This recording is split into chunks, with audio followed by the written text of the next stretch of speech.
Bonjour à tous, bienvenue. Bienvenue pour cette petite présentation sur la mesure de la transformation digitale. Je vais d'abord me présenter. Je suis Michel Moutou, je suis directeur du bureau de Paris pour IC 360, conseil en transformation digitale. Et précédemment, j'étais aussi directeur de la région. Donc en fait, pour tout vous dire, la présentation sur la transformation digitale, ça ne concerne pas que les grandes entreprises. Ça ne concerne pas non plus les entreprises qui ont les moyens, mais tout le monde est concerné par la transformation digitale. Vous, petite, moyenne entreprise. La transformation digitale, en fait, je voudrais aussi un petit peu casser certains mythes. C'est vrai qu'on dit tout et plein de choses, pour ne pas dire n'importe quoi, sur la transformation digitale. Il y a beaucoup d'entreprises qui se transforment et pas nécessairement que par le digital. Ce qui est important maintenant dans la transformation digitale et dans la transformation plus globalement, c'est comment je vais pouvoir mesurer l'efficacité. C'est vrai qu'on est venu dans une logique où il faut tout mesurer, tout quantifier. Et ce qui est intéressant dans ces projets de transformation, les transformations que vous vivez au quotidien, c'est qu'en fait, nos référentiels ont complètement basculé. Ce qu'on mesurait avant n'est plus ce qu'on mesure aujourd'hui. On est, avec le digital, venu dans un champ, mais vraiment, tout est possible. Il n'y a plus de barrières, de freins technologiques, ce qui permet de nouveaux business models, de nouvelles propositions de services. Pour revenir sur vraiment l'essence un petit peu de cette performance de la transformation digitale, finalement, de quoi réellement ont besoin les entreprises qui veulent mesurer leur transformation digitale. Encore une fois, on a été vraiment pendant des années objectivé vraiment sur des indicateurs de pilotage, mais finalement, ces indicateurs doivent répondre avant tout à votre stratégie d'entreprise. Les indicateurs répondent à des objectifs stratégiques que vous avez identifiés. Tout le monde n'a pas la même stratégie, tout le monde n'a pas les mêmes indicateurs. Vos indicateurs, vos tableaux de bord vous sont propres. Ça, c'est un premier élément. Deuxième élément, c'est pour identifier des leviers de croissance. Vous allez affecter des indicateurs par rapport à des objectifs qui vont pouvoir mesurer des leviers pour atteindre votre croissance. Donc ces objectifs devront être vraiment finement positionnés. Et enfin, dans un contexte en complète transformation, en complète évolution, où on parle beaucoup d'agilité, vos indicateurs vont vous permettre aussi d'être de plus en plus agiles. Aujourd'hui, on a des cycles de vie, des cycles produits qui sont de plus en plus courts. Donc vous ne pouvez plus mettre des indicateurs pour mesurer des performances sur 2-3 ans. Non, aujourd'hui, c'est vraiment des performances sur du court terme. À l'instar d'une stratégie d'entreprise, il y a quelques années, quand on effectuait des plans stratégiques, des stratégies d'entreprise, on était sur des plans à 5-10 ans. Aujourd'hui, c'est beaucoup trop long. Aujourd'hui, on est vraiment focalisé sur des plans court terme, donc tactiques, en général 1 an, stratégiques 2-3 ans. Le monde a évolué, le monde de l'entreprise a évolué, quel que soit votre secteur. On discutait ce matin avec le cabinet Roux ou avec Virquin, que vous soyez petite entreprise traditionnelle, grand groupe, moyenne entreprise, le monde a évolué. Votre stratégie a évolué. Pendant de longues années, les entreprises ont été très focalisées sur ce qu'on appelle l'efficacité opérationnelle. Vous faisiez peu ou prou la même chose que vos concurrents, mais peut-être mieux, en produisant peut-être moins cher, plus vite, à bas coût. Donc c'est ce qu'on appelle l'efficacité opérationnelle. Aujourd'hui, l'efficacité opérationnelle, en termes de stratégie, ne vous pousse pas à l'innovation. C'est qu'à un moment donné, vous allez tous, vous et vos concurrents, vous retrouver sur les mêmes stratégies, entre guillemets, si on est basé sur l'efficacité opérationnelle. Ce qui est important maintenant, c'est retrouver le positionnement stratégique qui fera que vous allez faire des choses différentes de vos concurrents ou les mêmes choses, mais différemment. C'est ce que je représente assez clairement sur ce schéma. L'idée n'est pas rentrer dans le détail, mais c'est qu'à un moment donné, vous allez arriver à une frontière de productivité où vous devez surpasser cette productivité. La transformation digitale va vous permettre de passer ce cap et justement mesurer le cap que vous allez franchir. On parle de transformation digitale, c'est vrai que j'aurais tendance à dire, c'est un peu comme M. Jourdain, il en fait sans le savoir. Vous faites tous de la transformation digitale. Donc ce n'est pas parce qu'on communique sur les réseaux sociaux qu'on fait plus de transformation digitale que les autres, mais on en fait tous les uns les autres. J'ai voulu vraiment orienter la mesure de la performance de votre transformation digitale sur 5 thématiques qui me paraissent essentielles pour une stratégie d'entreprise, quelle que soit votre taille. La première problématique, c'est la recherche de nouveaux business models. Encore une fois, vous êtes en pleine transformation, donc à la recherche de nouveaux business models. La deuxième problématique, elle est tournée autour de l'innovation et pas que digital. Là, j'insiste sur digital, mais l'innovation n'est pas que digital. Ces deux éléments vont concourir vraiment à augmenter ce qu'on appelle l'expérience client, qui est devenu aujourd'hui un critère, mais vraiment important et incontournable sur votre stratégie d'entreprise. L'expérience collaborateur, on en parle de plus en plus. Aujourd'hui, qui mieux que vos collaborateurs sont les meilleurs ambassadeurs de la marque, qui plus est peut-être vos premiers clients. Donc, il y a beaucoup de projets qui visent à rétablir l'attention qu'on donne aux collaborateurs par rapport à l'attention qu'on donne aux clients. Donc, un axe important, embarquer l'interne chez vous pour votre transformation digitale. Et ces 4 éléments-là vont bien évidemment entraîner la croissance. Donc voilà, je n'ai pas la prétention de vous donner les 150 indicateurs clés que vous devez mesurer, loin de là, mais peut-être vous donner des idées, des éléments de réflexion qui vont vous permettre de poser vraiment votre tableau de bord pour dire, voilà, est-ce que je me transforme? Est-ce que je me transforme bien? Est-ce que je suis au rendez-vous? Est-ce que je réponds à ma stratégie d'entreprise? Un petit focus vraiment sur les indicateurs qu'on dit SMART. Passons vraiment les indicateurs qu'on appelle les vanity metrics, où pendant quelques temps, on faisait des indicateurs pour se faire plaisir. Voilà, cet indicateur-là, c'est bien, je l'atteins, il me fait plaisir, mais finalement, il ne répond pas forcément à mes besoins. Donc, on a défini vraiment ce que devait être un indicateur. Déjà spécifique, il doit mesurer quelque chose de très précis. Un chiffre d'affaires, un nombre de clients, un nombre de leads. Il doit être mesurable. Alors, quand on parle d'indicateurs, on ne parle pas que d'indicateurs quantitatifs. Il y a évidemment des indicateurs qualitatifs. Par exemple, lorsqu'on parle d'un taux de satisfaction client, lorsqu'on parle d'un taux de recommandation, on est vraiment dans le qualitatif. L'indicateur doit être acceptable, c'est-à-dire qu'il doit fédérer l'ensemble de vos équipes, qu'elles soient marketing, développement, stratégie, opérationnel. Réaliste, l'indicateur doit pouvoir vous permettre de vous surpasser et aller beaucoup plus loin. Et enfin, temporellement défini, parce qu'on est sur des cycles de plus en plus courts, vous ne pouvez pas piloter à quelques années votre entreprise avec les mêmes indicateurs. C'est pour ça qu'on va vraiment positionner des indicateurs objectifs liés à des objectifs finaux, avec éventuellement quelques indicateurs intermédiaires. Et la règle, quand même, c'est vraiment élaborer un tableau de bord avec un minimum, je dirais, d'indicateurs. L'idée, vraiment, quand vous voulez piloter votre entreprise, quand vous avez des indicateurs stratégiques, il ne vous en faut pas une dizaine. C'est le matin, vous arrivez dans votre entreprise, quels sont les 3-4 indicateurs qui vous disent, voilà, mon entreprise va bien, mon entreprise ne va pas bien. Ensuite, on peut décliner des indicateurs tactiques sur les différentes directions opérationnelles, mais vous, quand vous voulez piloter, c'est vraiment le baromètre le matin, quels sont les indicateurs qui vont me permettre de dire, je vais dans la bonne direction. On va commencer par l'expérience client. C'est vrai que l'expérience client, le client est devenu roi. Aujourd'hui, c'est vrai qu'il y a des années, on était plutôt orienté produit, moins client, puis après on a essayé de faire des offres vraiment personnalisées, faire de la fidélisation, mais aujourd'hui, le client, quand je parle client, c'est au sens large. Ça peut être un suspect, un prospect, un client, qu'il soit entreprise, petite entreprise, utilisateur final. Et aujourd'hui, client, c'est beaucoup plus que ça, on parle aussi de communauté. Donc un client, aujourd'hui, il a un pouvoir qu'il n'avait pas avant. Aujourd'hui, via les réseaux sociaux, un client a une influence sur votre marque. Il peut valoriser, il peut promouvoir votre marque comme il peut vraiment la dégrader.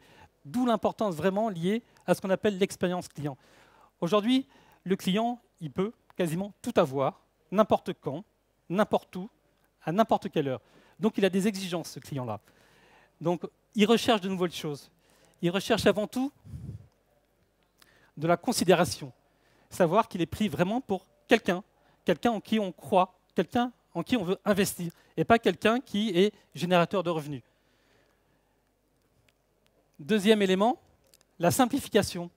Quand on parle expérience client, on associe beaucoup expérience client à parcours client. Donc la simplification va permettre d'avoir un parcours fluide.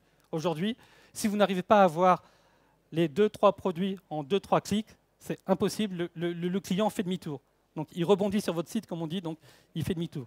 Et enfin, on insiste beaucoup sur l'émotion. L'émotion, finalement, ce qui a changé dans la relation client que vous, entreprise, vous avez, c'est que vous intégrez finalement le client vous rentrez dans sa sphère personnelle. Vous créez de l'émotion, de l'intimité client. Et ne serait-ce que la présence sur les réseaux sociaux, il y a des années, il était impensable qu'une entreprise soit sur Facebook, sur Pinterest, sur Instagram. Aujourd'hui, les entreprises sont là-dessus. Donc, elles rentrent dans une sphère privée pour créer cette émotion, pour créer cette intimité-là. Tout ça, on va pouvoir le quantifier et le mesurer. L'expérience client, en fait, ce que j'explique finalement, c'est que pendant des années, on avait des indicateurs dits traditionnels. Alors, les indicateurs traditionnels, non pas qu'ils soient à jeter, à mettre à la poubelle, mais c'est qu'aujourd'hui, les choses évoluent. Donc il y a des indicateurs qu'il faut repenser. Donc quand on parlait d'expérience client, il n'y a pas si longtemps que ça, on parlait de taux de rebond. Un client, il va sur mon site, il rebondit, c'est-à-dire qu'il ressort parce qu'il n'a pas trouvé ce qu'il voulait. On parlait aussi du taux de refus, c'est-à-dire ne pas aller jusqu'à la concrétisation du produit. On parlait du taux de recommandation, le NPS. Et encore une fois, ce n'est pas si ancien que ça, d'un taux de réactivité, d'un temps d'engagement. Même en termes de chiffre d'affaires, aujourd'hui, on ne parle même plus de chiffre d'affaires. Donc ça, c'était des indicateurs dits traditionnels. Aujourd'hui, pour mesurer l'adhésion de vos clients, l'expérience client, il faut vraiment aller sur d'autres indicateurs. Donc vous avez quelques exemples d'indicateurs, non pas qu'ils soient exhaustifs, mais c'est juste pour vous dire que maintenant, on va davantage dans le qualitatif plus que dans le quantitatif.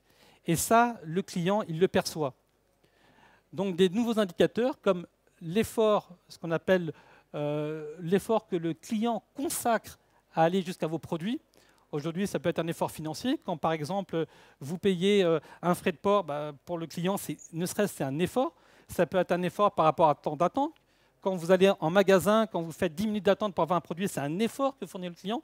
Ça peut être un effort en sens relationnel, quand vous tombez sur un service réclamation qui n'est pas agréable. Bref, tout ça fait que finalement, on met des freins sur votre relation client.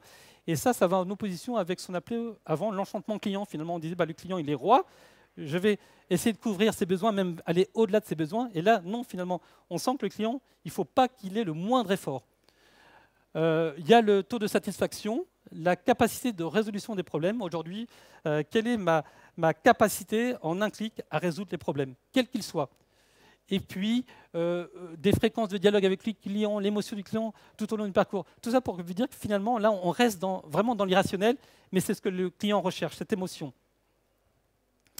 L'e-réputation, donc je l'associe au client aujourd'hui. C'est vrai que les réseaux sociaux, c'est très large. L'image de marque, maintenant, on ne peut ne plus être présent sur les réseaux sociaux. Il y a cette intimité client. Donc, on a des indicateurs qui permettent finalement de capter et de mesurer cette adhésion du client par rapport à la marque. Donc, le nombre d'abonnés, le nombre d'engagés, le nombre d'habitudes, les likes, etc. C'est important parce que vous, entreprise, vous, dirigeants, vous, directeur marketing ou autres, ça vous permet aussi d'identifier les sphères d'influence. Aujourd'hui, il y a des réseaux d'influenceurs par secteur de métier, quelle que soit leur taille, des réseaux qui peuvent influer sur votre marque, influer sur les ventes de produits. C'est important de les identifier. On fait beaucoup d'écoute aussi, d'écoute client. D'écoute client, ça permet de capter, de sentir et de réagir au plus vite. D'autres indicateurs autour de la marque, autour de l'e-réputation, c'est la performance des interactions, la proportion, les performances. Ça, c'est important. Aujourd'hui, c'est vrai que je dis qu'il n'y a plus de frein à la technologie, mais quelque part, la performance, le fait de dire il me faut 5 secondes pour accéder à un site, ça peut être très très long et très compliqué pour un client. Donc voilà, tous ces éléments-là sont vraiment à prendre en compte dans votre mesure de la transformation digitale. L'engagement collaborateur, c'est vrai que la symétrie d'intention, on en parle beaucoup. Embarquer vos collaborateurs, c'est extrêmement important. Aujourd'hui, ce sont quasiment vos premiers clients. C'est eux qui vont vous recommander. Ça vous donne aussi la possibilité d'avoir grandeur vraiment réelle en interne, vraiment la capacité d'évaluer votre produit. On avait, à titre anecdotique, quelques indicateurs qui permettaient de mesurer finalement l'engagement des collaborateurs. On parlait du nombre de documents échangés, on parlait de l'usage des mails, même du nombre d'heures passées en réunion. À une époque, c'était un indicateur. Voilà, j'ai passé tant de temps en réunion, mes collaborateurs sont impliqués. Aujourd'hui, c'est plus ça. Aujourd'hui, on cherche vraiment, finalement, mes collaborateurs, est-ce qu'ils vont être ambassadeurs? Est-ce qu'ils adhèrent à mes produits? Comment ils communiquent, tant sur les réseaux internes, les réseaux sociaux d'entreprise, que sur les réseaux externes? Aujourd'hui, de plus en plus de collaborateurs communiquent. Et ça, c'est important pour la marque, parce que ça recommande. Et on adresse des sphères d'influence qui s'élargissent de plus en plus. Et aussi comment vos collaborateurs interagissent avec les réseaux sociaux. Encore une fois, un collaborateur, c'est comme un client, la même attention, et un collaborateur peut vous promouvoir la marque, comme un collaborateur peut aussi avoir une image négative, voire destructrice sur votre marque. Donc, soignez vos collaborateurs. L'innovation, on parle beaucoup d'innovation. Encore une fois, l'innovation, ce n'est pas la chasse gardée des grands groupes. Il n'est pas besoin d'avoir des moyens pour faire de l'innovation. Je parle notamment pour ceux qui connaissent l'innovation frugale, le Jougad. Effectivement, j'aurais même tendance à dire que plus vous êtes petit, moins vous avez de moyens, plus vous avez à innover, à repenser votre modèle. Quelques éléments qui vous permettent de mesurer un petit peu et d'évaluer votre innovation, c'est le nombre de nouveaux produits par cycle. On parlait effectivement des cycles qui sont de plus en plus courts, une concurrence de plus en plus accrue.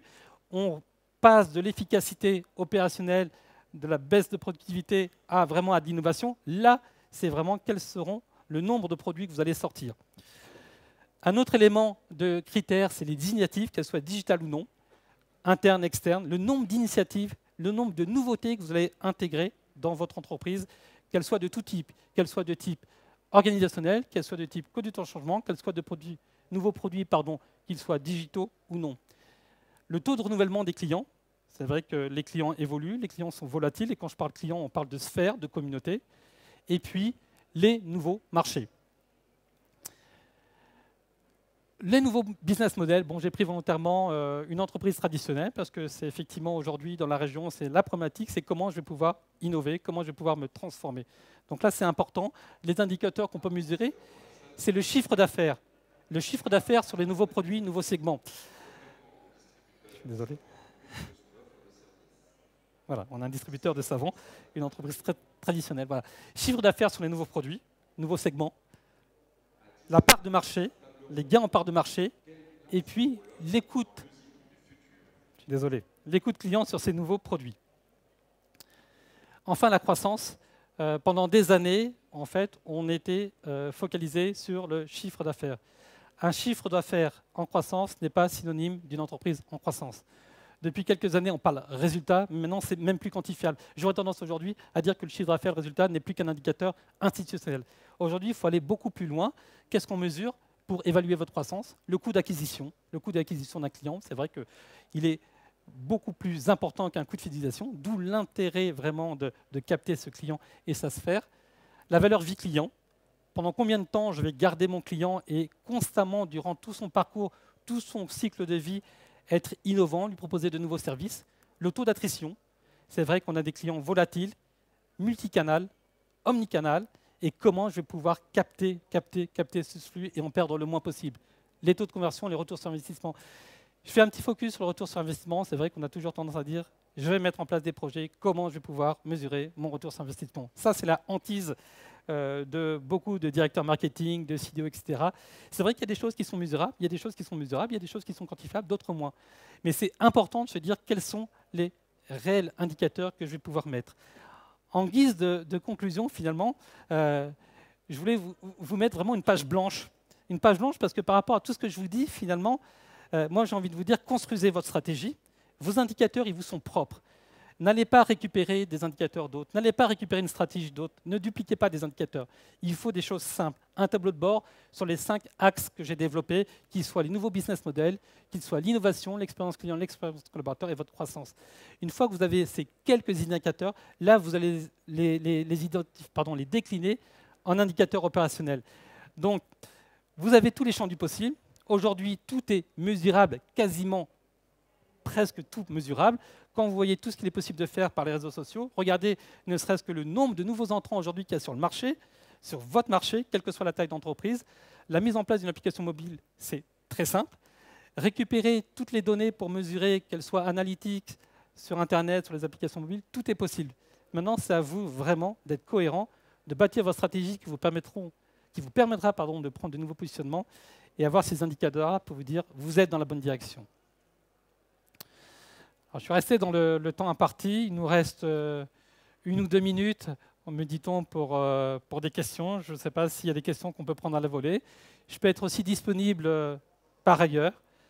C'est vrai que c'est un sujet important, cette partie un peu mesure. Je ne sais pas si ça vous interpelle. Et c'est vrai qu'aujourd'hui, encore une fois, on est vraiment omnibulé sur les tableaux de bord, savoir ce qu'on mesure. Ce qu'on mesurait avant n'est plus ce qu'on mesure aujourd'hui. Il faut vraiment voir où on va, réduire les cycles et avoir une approche tactique, court terme, stratégique, moyen terme. Avez-vous des questions? Oui, madame?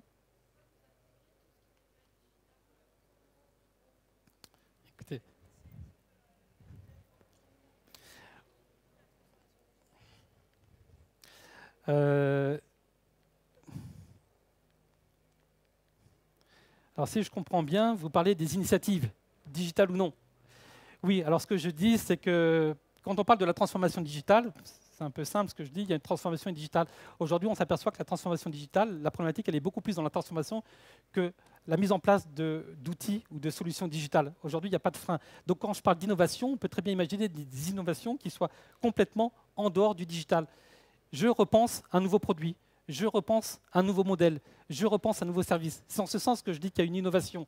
Par contre, pour repenser ou pour mettre en place ça, je mets en place une solution mobile, je mets en place un site internet, je mets en place une présence sur les réseaux sociaux. Donc c'est pour ça que je dis que ce qui est important, c'est d'avoir l'initiative, pas nécessairement digitale, d'être en constante réflexion et en constante refondation un petit peu du modèle.